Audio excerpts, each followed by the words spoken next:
जब स्वयं महादेव ने समाधि तोड़कर श्री राम का नाम लिया तो ब्रह्मांड में एक अद्भुत कंपन फैल गया। स्कंद पुराण कहता है, आत्मनम मानुषम ध्यायन हरिम भक्त समीहिता अवतीर्णो हनुग्रहार्थम भक्त नाम रघुनंदन माँ का। अर्थात जब जब धर्म की रक्षा हेतु विष्णु अवतरित होते हैं तब शिव भी उनकी सेवा के लिए प्रकट होते हैं। यही कारण था कि शिव ने रुद्र रूप में जन्म लिया और वानर तन में प्रकट हुए पवन पुत्र हनुमान। आज की इस वीडियो में हम संपूर्ण श्री हनुमान चरित्र कथा का संपूर्ण अध्ययन करने वाले हैं, जो वेदों की भविष्यवाणियों को साकार करती है और बताती है कि जब शिव स्वयं राम भक्त बनते हैं तो लीलाएं अमर हो जाती हैं। अगर आपका हृदय भी भाव से भर उठा हो तो बस एक लाइक कर दीजिए और सब्सक्राइब करके इस भक्ति यात्रा में हमारे साथ जुड़ जाइए। भगवान शिव भगवती सती के साथ कैलाश पर्वत के एक श्रेष्ठ शिखर पर विराजमान थे। घने वृक्षों की छाया में उनके सिर पर भूरे रंग की जटाएं बिखरी हुई थीं। उनके हाथ में रुद्राक्ष की माला थी, गले में सर्प और सामने नंदी बैठा हुआ था। उनके सेवक वहां से थोड़ी दूरी पर विभिन्न प्रकार की क्रीड़ाएं कर रहे थे। उनके सिर पर चंद्रमा और गंगा की धार की वजह से उनके तीसरे नेत्र की अग्नि शांत थी। उनके ललाट पर भस्म बहुत ही आकर्षक लग रहा था। अचानक राम राम कहते हुए उन्होंने अपनी समाधि तोड़ी। सती ने देखा कि भगवान शिव किसी विचित्र ढंग से उनकी ओर देख रहे हैं। वो उनके सामने आकर खड़ी हो गई और हाथ जोड़कर बोली, स्वामी, इस समय मैं आपकी कौन सी सेवा कर सकती हूँ? क्या आप कुछ कहना चाहते हैं? भगवान शिव ने कहा, प्रिय, आज मेरे मन में एक पवित्र संकल्प जन्म ले रहा है।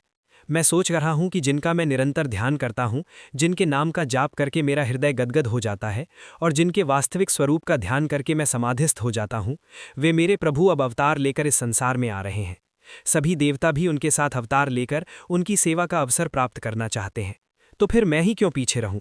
मैं भी वहीं जाऊं और उनकी सेवा करके अपनी प्राचीन अभिलाषा पूरी करूं और अपने जीवन को सार्थक बनाऊं। भगवान शिव की बातें सुनकर सती तुरंत ये नहीं समझ पाईं कि इस समय क्या उचित है और क्या अनुचित। उनके मन में दो प्रकार के विचार चल रहे थे। एक तो ये कि उनके पति की इच्छा अवश्य पूरी होनी चाहिए और दूसरा ये कि उनसे वियोग ना हो। कुछ सोचकर उन्होंने कहा, प्रभु, आपका संकल्प बहुत ही उत्तम है।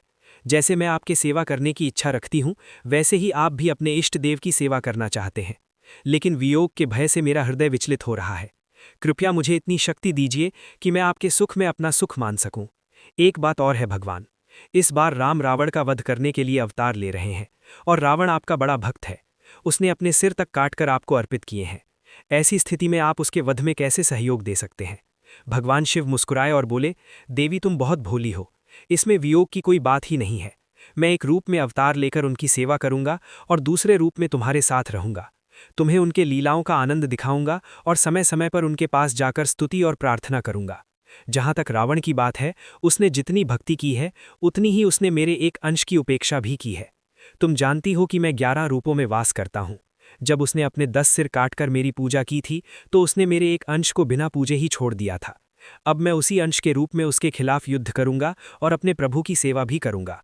मैंने वायु देवता के माध्यम से अंजना के गर्भ से अवतार लेने का निश्चय किया है। अब तुम्हारे मन में कोई दुख तो नहीं है? भगवती सती ये सुनकर प्रसन्न हो गई। जय श्री राम। देवराज इंद्र की अमरावती में एक अप्सरा थी जिसका नाम पुंजक स्थला था। एक दिन उससे कोई अपराध हो गया, जिसके परिणाम स्वरूप उसे वानरी बनकर पृथ्वी पर जन्म लेना पड़ा। श्राप देने वाले आर्षि ने उसकी प्रार्थना सुनकर इतना वरदान दे दिया था कि वो जब चाहे अपना रूप बदल सकती थी। कभी वानरी तो कभी मानवी का रूप धारण कर सकती थी। वानर राज केसरी ने उसे अपनी पत्नी के रूप में स्वीकार किया। वो बेहद सुंदर थी और केसरी उससे अत्यंत प्रेम करते थे। एक दिन दोनों ने मानव रूप धारण किया और अपने राज्य के सुपेर पर्वत के शिखरों पर घूमने निकले। मंद मंद पवन चल रही थी। हवा के एक हल्के झोंके से अंजना की साड़ी का पल्लू उड़ गया। अंजना को ऐसा महसूस हुआ कि कोई उसे छू रहा है। वो अपने वस्त्र संभालते हुए एक ओर खड़ी हो गई। उसने गुस्से में कहा, ये कौन ऐसा ढीठ है जो मेरा पतिव्रत भंग करना चाहता है? मेरे इष्ट देव मेरे सामने हैं और कोई मेरा व्रत नष्ट करने का प्रयास कर रहा है। मैं अभी श्राप देकर उसे नष्ट कर दूंगी। उसे ऐसा प्रतीत हुआ कि वायुदेव कह रहे हैं, देवी, मैंने तुम्हारा व्रत नष्ट नहीं किया है। तुम्हें ऐसा पुत्र प्राप्त होगा जो शक्ति में मुझ जैसा होगा। उसके बल और बुद्धि की कोई बराबरी नहीं कर सकेगा और मैं स्वयं उसकी रक्षा करूंगा। इसके बाद अंजना और केसरी अपने निवास स्थान पर लौट आए। भगवान शंकर ने अपने अंश से अंजना के कानों के माध्यम से उसके गर्भ में प्रवेश किया। चैत्र शुक्ला मंगलवार के दिन अंजना के गर्भ से भगवान शंकर ने वानर रूप में अवतार लिया और हनुमान जी का जन्म हुआ। अंजना और केसरी की खुशी का ठिकाना न रहा। शुक्ल पक्ष के चंद्रमा की तरह वो बालक